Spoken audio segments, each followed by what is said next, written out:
Alex, Max, and Charles, back to back. Yeah. They're all going in the Hall of Fame. Yeah. Every single one of those fighters. Loves. I have so much respect for them. So much. But you stopped them all with a knockout. Yeah. Does that not feel crazy, right? It is, to be honest. Why I would lie you? Like, I don't want to lie you. It is. And now Justin Gaethje. To be able to knock out Walt, Max Holloway, Charles, and Justin, it's just crazy. Like, I respect them like so much. Great athletes. They have done so many great things. Well, look at what Volk's done after you. Bro. Sensational fighter. Everything I can say about them is like respect. Ilia Topuria versus Justin Gaethje. How do you think the fight's gonna go?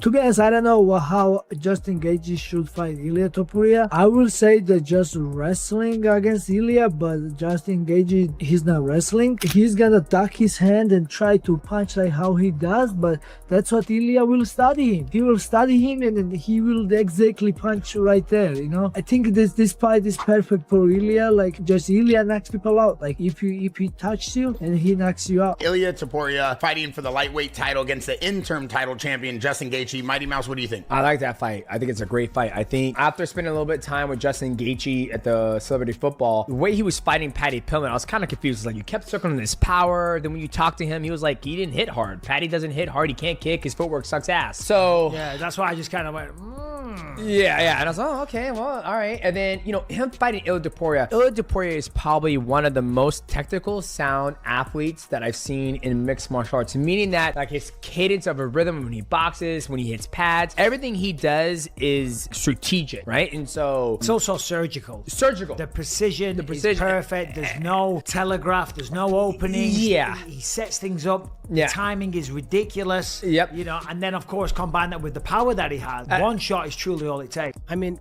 it's the celebration of the 250th birthday of the greatest country on God's green earth, you know, yes, it is. America. And, you know, you'd think that there'd be more American fighters on it from top to bottom. You'd think that there'd maybe be some favorable matchups for the American, but to send Gaethje out there to get slaughtered, I mean, Topuria is the best fighter on the planet right now. No one can, I think, dispute that. I mean, he's good. He's very the way good. He's just finishing these guys, Holloway, Volkanovski, and Oliveira. He's just on another level right now. He's in his prime, and you know, Gaethje's on his way down, and there's no, you know, beating Father Time. So, you know, I just feel like they could have put more Americans in bigger fights, and they didn't put the best American fighters on the card. You know, they put Gaethje. He's a good American fighter for sure, but you know, there's other great American fighters. I'm happy Sean O'Malley's on there. You know, he's going to put on a good show for sure, but. You know, Michael Chandler, 41, 42-year-old Michael Chandler, you know, he's a punching bag And now. that kid's good too. Roofy's good. Yeah, so another guy, he's getting sent to slaughter on our birthday for America. Yeah. And I'm not saying there's no anything, but prelims, I've right? heard some of the stuff they're gonna do to start the event. It's insane. It is mind-blowing. Will this be the biggest spectacle in the history of MMA? I don't see how you can outdo this. Like, it's going to outshine Noche. As I say, outshine 300. Obviously, I've heard a couple of things, right? From good sources, very, very good sources of things that are going to happen. And it's just going to be mind-blowing.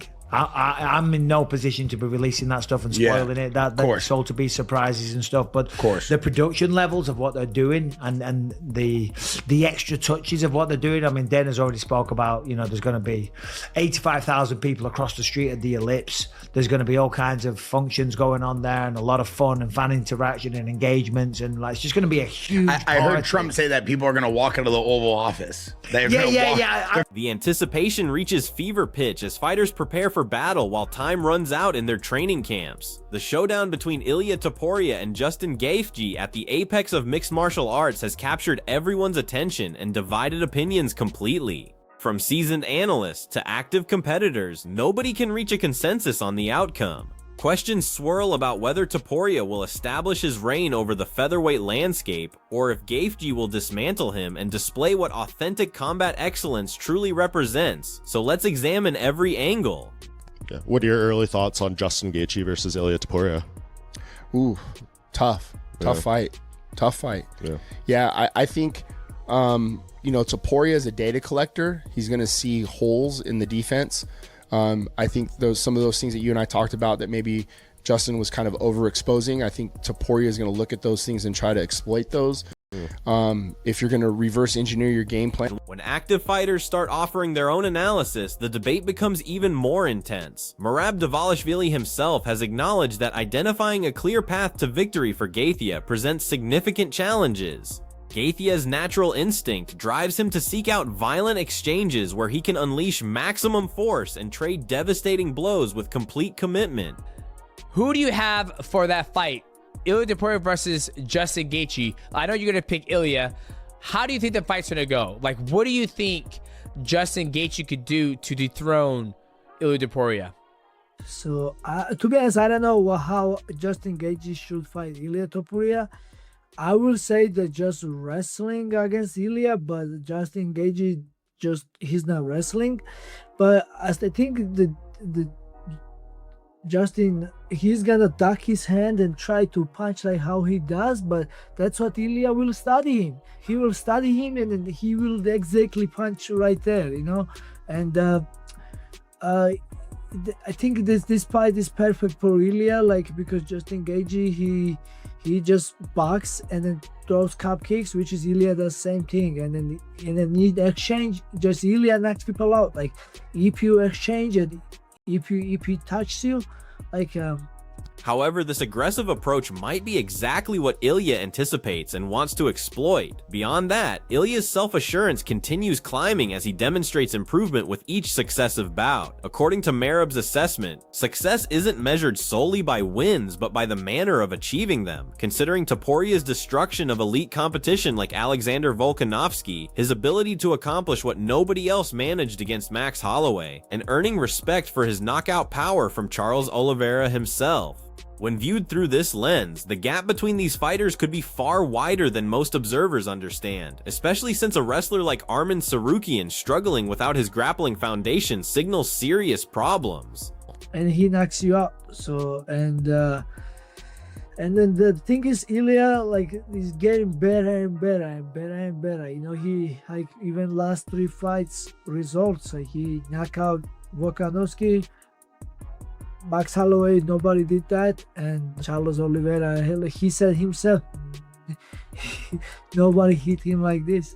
Wow. No, I can't wait. I can't wait to see it. Okay, well, now that we've covered everything. And then also, I can tell you, you know, I respect Arman Tsarukyan too, and he's a great athlete, great fighter. But I think since Ilia is championing this weight class, even if Arman fights Ilia stylistically, he beats Arman. Ooh. Because yeah, you can't take Ilia down. It doesn't even make sense to wrestling with him, and then Arman has to box with Ilia too, and Ilia will knock out Arman Tsarukyan. Beyond the immediate fight, speculation about future possibilities has already begun because many believe that after defeating Gaethje, Ilia won't settle but will pursue even greater challenges, with Chael Sonnen leading this conversation.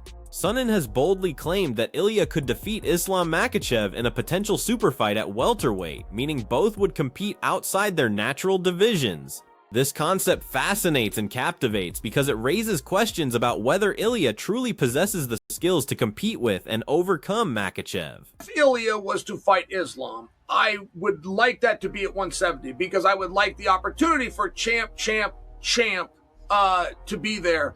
My understanding, when Ilia dropped the 45-pound belt, which, by the way, is like a sin at the UFC. You do not walk away from a belt. Even though 3 guys have done it in the last 12 months, it's still something that they don't love to happen. Allegedly, the way that conversation went, that the UFC was also armed with the fact that Islam wanted to do the same thing. And allegedly, in a story that I believe to be true, is that a deal was reached with both of them. You can leave, but then you can't do this again. Both you're going to stay at 170. You're going to stay at 55. Now, for a really big fight, I get where some things could change, but I love the idea. I love the idea of Ilia going all the way up to 170. I don't know. Neil Magny approaches this topic from a legacy-building perspective rather than pure challenge-seeking, emphasizing that timing and significance matter more than difficulty alone. From his viewpoint, Ilia's greater appeal lies not necessarily in facing Sarukian, but in continuing to accumulate victories over established elite fighters who carry legitimate credibility at the division's summit. This approach transforms the focus from pursuing the most complex stylistic matchup to constructing a resume that naturally progresses toward the ultimate championship opportunity, making each contest less about demonstrating technical ability and more about cementing historical importance during crucial moments. But why is that when you say that you think in your perspective that you don't think Ilia wants to fight Arman? I don't think I think he's looking for legacy fights. Like, he fought, he fought Volkanovski, he fought Max, he fought Charles Oliveira. These are all, big legacy fights.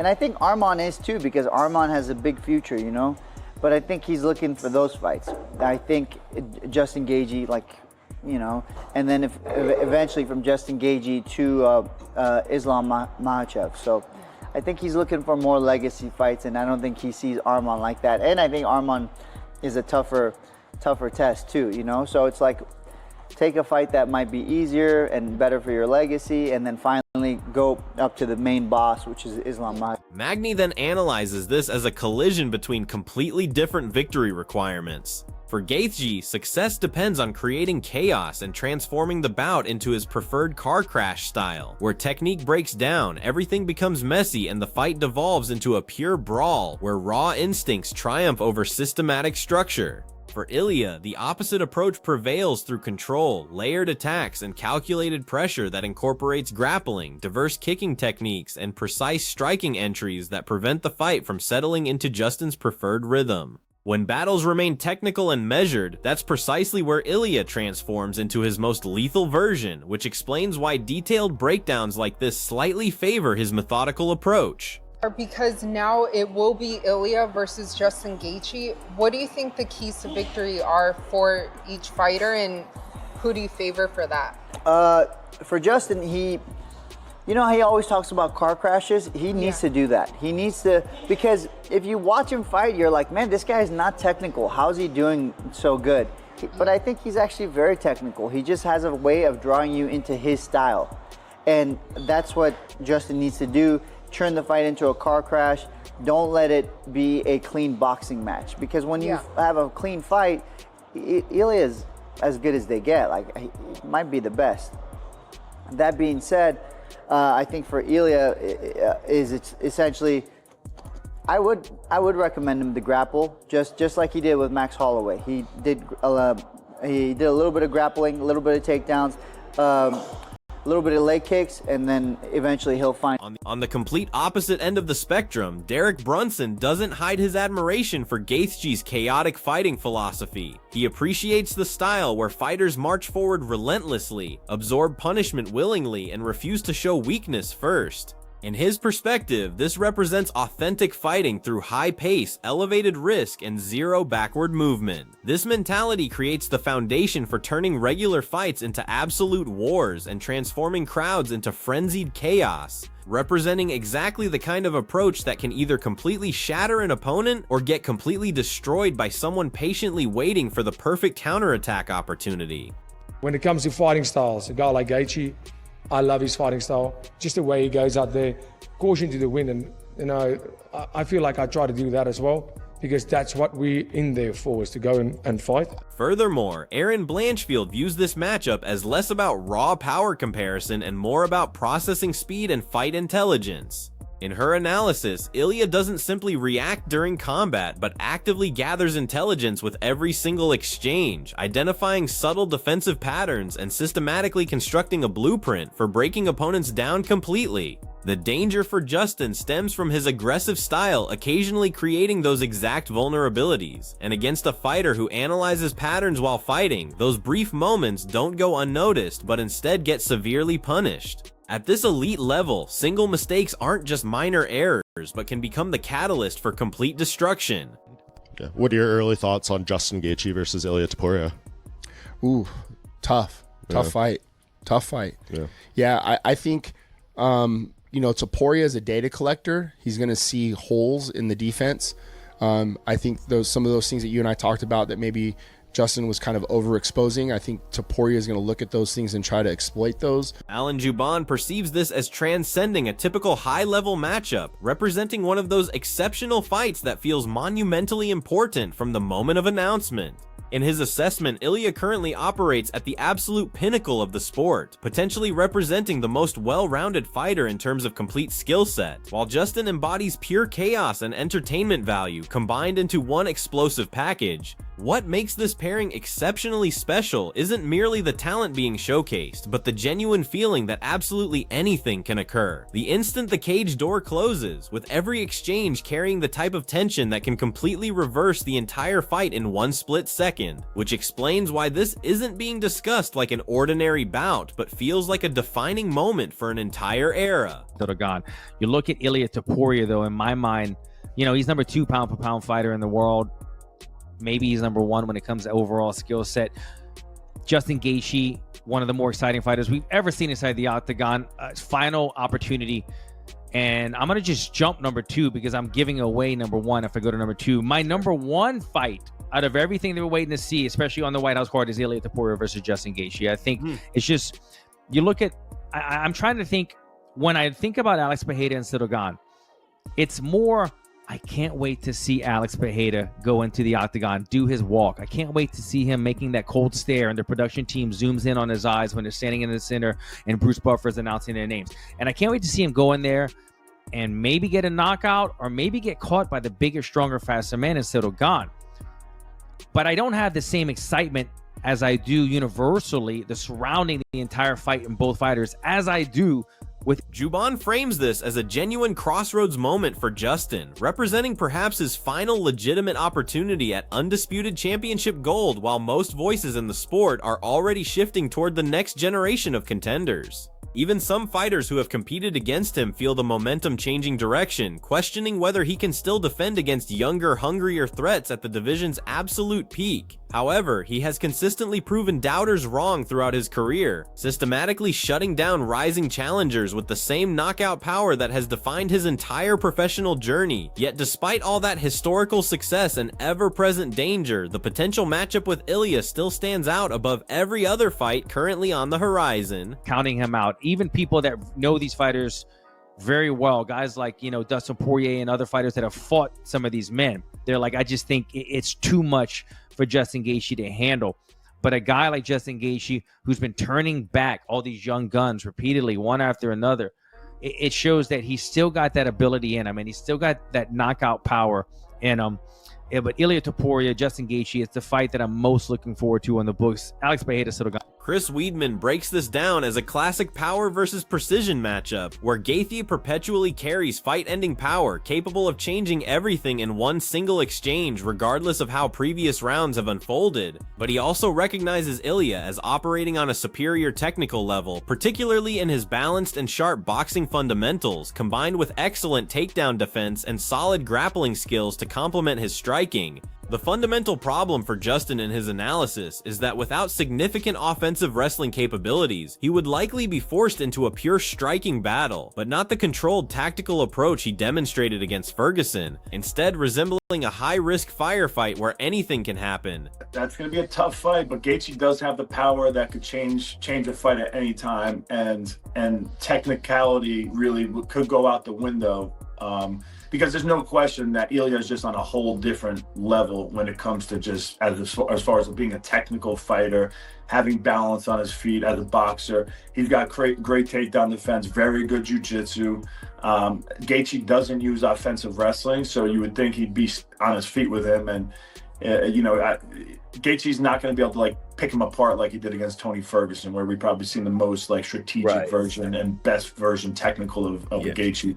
So it would be a really tough fight for him. So when these two warriors finally collide, who emerges victorious? Share your prediction in the comments below. Will Justin's chaotic power and relentless pressure solve the puzzle, or will Ilia's precise timing and technical superiority shut down every attack? If you're enjoying these detailed breakdowns and analysis, make sure to subscribe for continued fight discussion, comprehensive analysis, and coverage of all the major matchups heading our way.